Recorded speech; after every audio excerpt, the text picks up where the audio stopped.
All right, so this is it. No burring corners and all that sort of stuff. If I wanted to put it on, I don't know if I will. Couple of different things for me. All right, what are some challenges? What are some challenges with this build? First thing probably would be it does take extra time. It takes a little bit longer than my normal builds. The way I've mounted the pickup was a little bit different, as I showed you in the previous video. I don't mind it. I don't mind any of that. It's all good. As I said, I've used pine on this neck. This is some pine that I had. The brake angle is cool. I don't know if you can see. It's really probably difficult, but instead of being dead flat here, there is actually a brake angle, probably about 3 degrees, maybe 2 degrees or something. It's not massive, but it's definitely kind of cool, and I can see it. I like the string retainer at the back here. I like that very much. I think it's quite tidy. I've got it. The guitar is earthed. Sorry, I'll just get me out of the way. The guitar is earthed here at the back plate. I've got it on at the moment, so it's all good. The pickup is quite groovy. I don't have a lot of volume on the amp. It's not too noisy considering I've got a lot of LEDs in here. You know, that kind of thing. There's a lot of this going on. Soldering irons on. So there's quite a bit of interference down here. It's not, and it's very clean. Fretting was all normal for me. It was all fine. There was no issues with that. It's just got black screws there and here on the side. You've got just burn marks. Obviously, the biggest difference for me, really, with this build was doing a 0 fret, and I really like it. I've used these wide screws here to get that brake angle over the nut. I've done a fancy little bridge here. I don't know if you can see that. There you go. Fancy little bridge with some paper, some tobacco, some cigar box paper. I don't know if you can see that there with a fret. The action is like super low. All right, and that's something I'm not used to on a cigar box guitar. I usually like a medium to high action.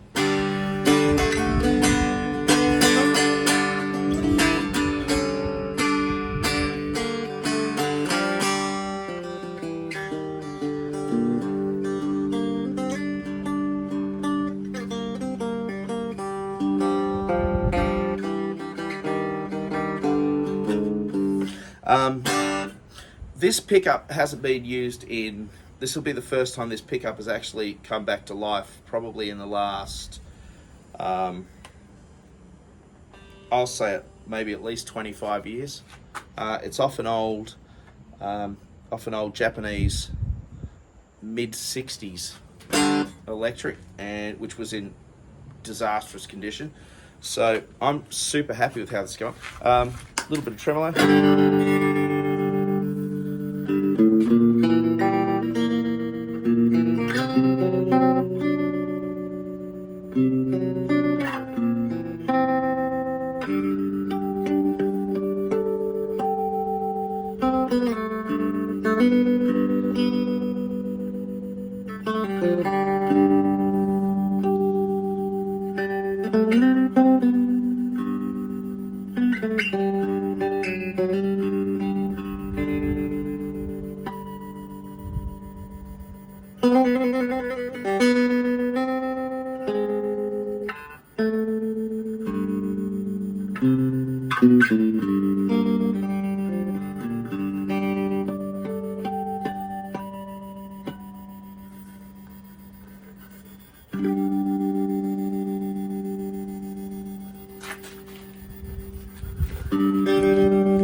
Let's put a little gain on.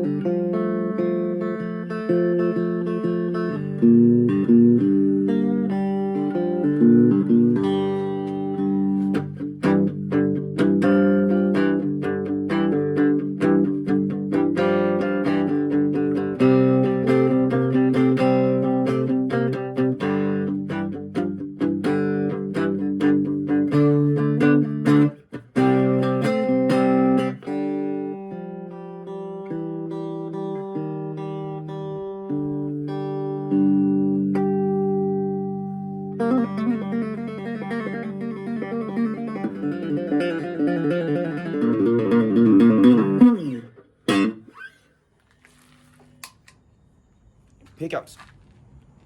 I did a video yesterday with a different guitar, and that same setting on the Retro Electric pedal that I built yesterday was a lot more gruff. So this pickup is quite light, like it's not driving that pedal. It's like the other pedal yesterday, the other guitar I played yesterday. It was almost like rolling the guitar volume back a little bit.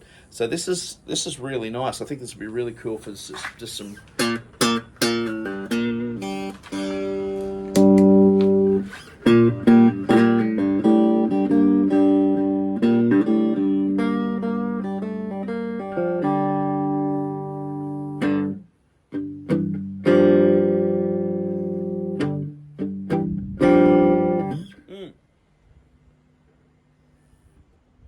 I like this a lot.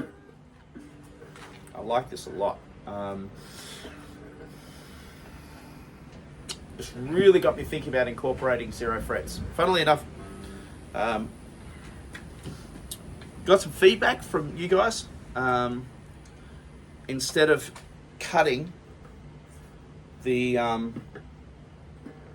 tenon specifically on an angle, I've got some really interesting feedback of just instead of doing that, placing blocks in or fine pieces of ply.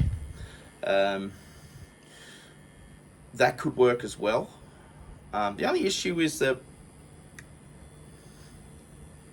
I'm not sure how it'll sit, whether it would cause a void in, but it could be worthwhile trying as well. So thank you so much for those people who got back to me with some feedback on the videos. Really appreciate it. That gave me a couple of ideas. So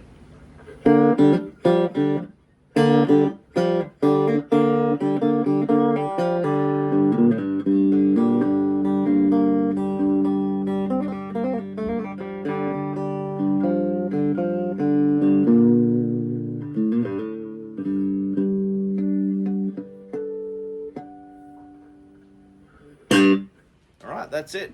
So my suggestion is, if you're a builder, I'd really love to see some feedback from you guys. If you guys tried someone else's build, have you guys tried to approach things in a slightly different way?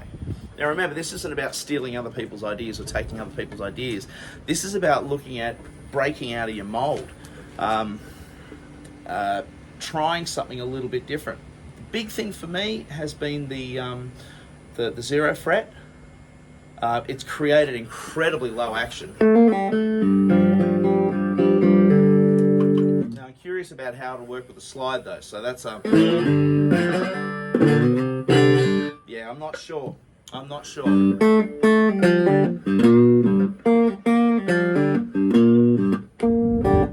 I do usually like a little bit more. Height. A bit more action. I could probably use a bass fret wire. These are fairly heavy frets all the way up. So if I used a heavy fret at the top and then fine frets, that could increase the depth. The other thing I was playing around with was a stopper here, and that would fit. That fits underneath the saddle. Underneath the bridge there. Now that would actually raise it up by about another 2.5 millimeters, which actually played still quite nicely. I might give that a go again. I do have very heavy strings on. I'm waiting on a string order to come through. And I've got some very heavy strings on right now. I've got Ernie Ball Mammoths on. So I'm using 450. Hang on, what have we got? What was I actually using there? Oh, I'm using 48, 34, 24 wound. So that it's a fairly heavy set of strings. Having said that, it is a 24-inch scale length, so it's much shorter than my usual builds of 25 and a half. So that's some feedback back on that. I'm going to possibly try doing something a little different, such as a scarf joint. A glued-in scarf joint. I've had a little look at Southern Fire guitars, and I'm really curious about trying out his build method for a scarf joint. So, you know, let's. I'm going to let this sink in for a while. I'm going to play this for a week or so just to get a feel for it and see.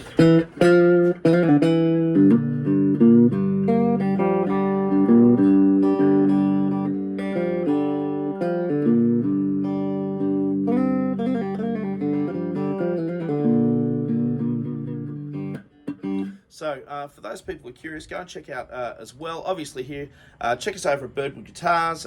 You can on the YouTube channel. We've also got birdwoodcigarboxguitars.com.au if you want to check out the guitars that I'm building. If you want to go and check out Del Puckett, just Google Del Puckett, have a look at the guitars he's building and what he's doing. His YouTube channel, Del Puckett Guitars, I think it is. If you type that in, it'll come up. And he's got a huge catalogue of how to build videos and things as well.